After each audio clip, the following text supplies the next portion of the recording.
Once upon a time, in a small, quiet village, lived a widow with her 2 daughters. The older daughter, named Ilara, was her mother's favorite. She was spoiled and lazy, sharing her mother's sour temper. The younger daughter, Lyra, was the mirror image of her kind and gentle late father.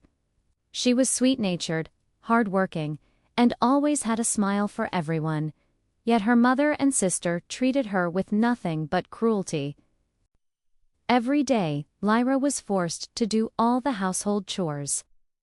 She would wake before the sun, fetch water from the well, cook the meals, clean the house, and spin cotton until her fingers were sore. One sweltering afternoon, while spinning by the well, her fingers, pricked and bleeding from the spindle, accidentally dropped it into the deep water. Terrified of her mother's wrath, she ran home in tears. As expected, her mother flew into a rage. "You clumsy girl! You dropped it, so you go back and get it.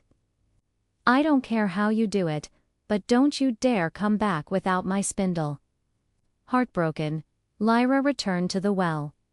She looked into the dark water, knowing she couldn't possibly reach the bottom.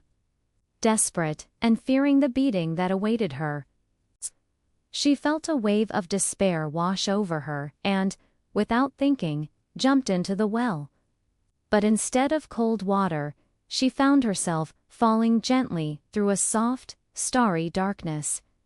She landed unharmed in a beautiful meadow, filled with the most vibrant flowers she had ever seen. The sun shone warmly, and the air was filled with the sweet scent of blossoms. Confused but curious, Lyra started walking. Soon, she came across a large oven filled with loaves of bread. A voice cried out from inside, "Oh, pull us out! Pull us out! We're burning to a crisp. We were baked long ago." Without a second thought, Lyra found the baker's peel nearby, and carefully took out every single loaf, placing them gently on the ground. She then continued on her way.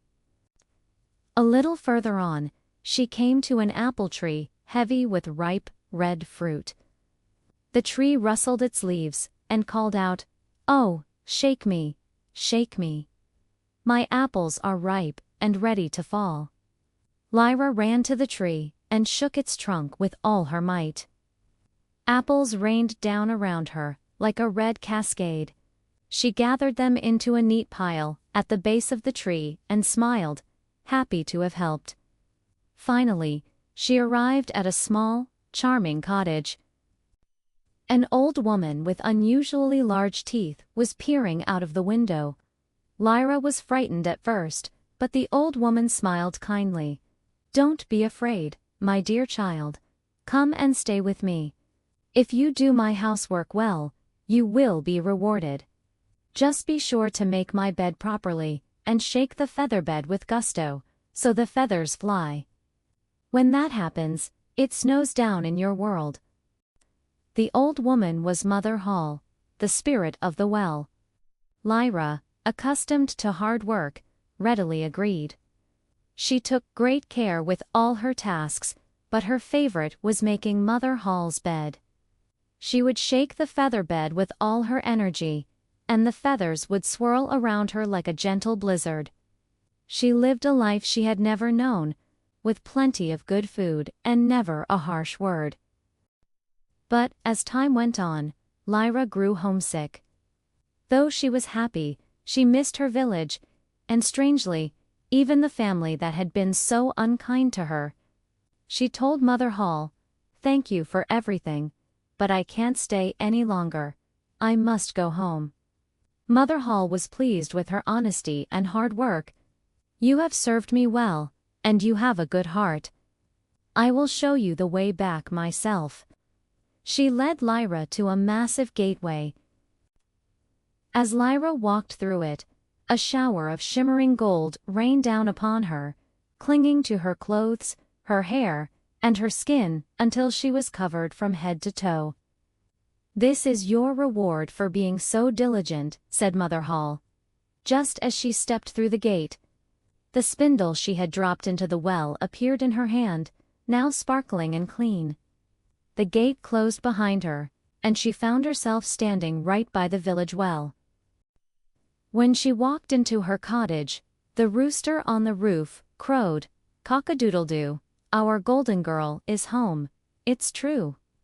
Her mother and sister stared, their eyes wide with disbelief and envy at the sight of Lyra, draped in pure gold. Lyra told them everything that had happened: the fall into the well, the meadow, the talking bread, the apple tree, and her time with Mother Hulda. Hearing about the immense treasure, the greedy mother decided that her favorite daughter, Ilara, should have the same good fortune. So, she sent Ilara to the well with a brand new spindle.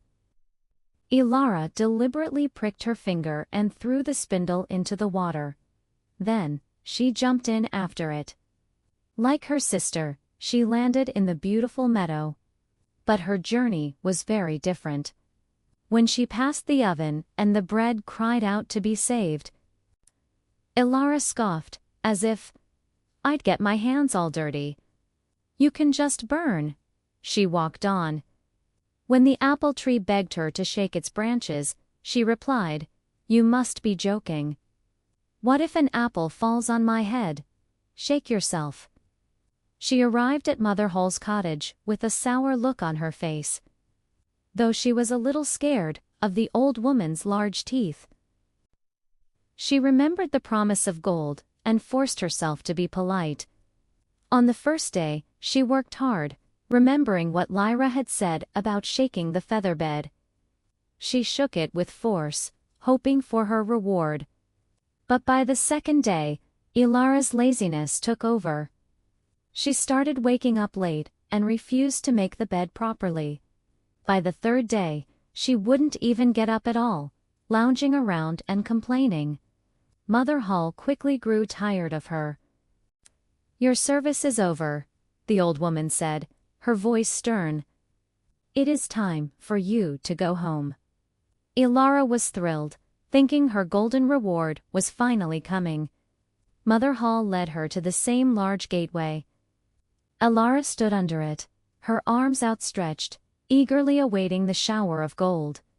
But instead of gold, a huge kettle of sticky black pitch tipped over, covering her from head to toe. "This," said Mother Hulda, "is the reward for your laziness and your cold heart." The gate slammed shut, and Ilara found herself back at the well, dripping with foul-smelling pitch. As she stumbled home, the rooster saw her and crowed, "Cock-a-doodle-doo, our dirty girl is home, it's true." The pitch stuck to her for the rest of her life. A constant, messy reminder of her greed and cruelty. And Lyra, with her heart of gold and a fortune to match, lived happily. Her kindness having finally brought her the bright future she deserved. Thank you for watching this story with us. If you enjoyed it, please hit the like button and subscribe to our channel for more timeless tales.